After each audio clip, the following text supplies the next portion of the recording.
নমস্কার বন্ধুরা, আমাদের হেসেলের আরেকটি ভিডিওতে আপনাদের সকলকে স্বাগত জানাই।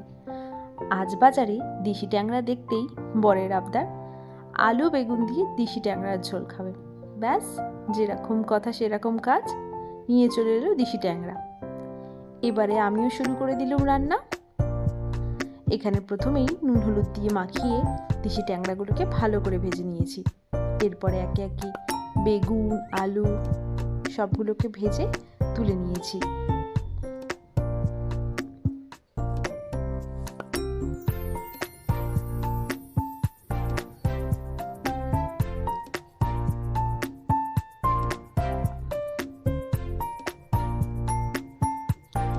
এখন আমি কড়াইতে পরিমাণ মতো তেল দিয়ে দেব কালো জিরে ও সাদা জিরে ফোড়ন, দিয়ে দেবো কাঁচা লঙ্কা, দিয়ে দেবো পেঁয়াজ কুচি।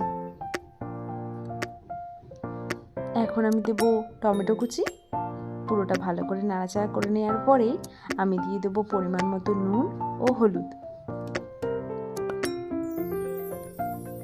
পেঁয়াজ আর টমেটোটা ভাজা হয়ে যেতেই আমি ধনে ও জিরে বাটা দিয়ে দেবো। এবারে একে একে আলু আর বেগুনগুলোকে দিয়ে কিছুক্ষণ নাড়িয়ে চাড়িয়ে নেব। এবারে দিয়ে দেবো গরম জল।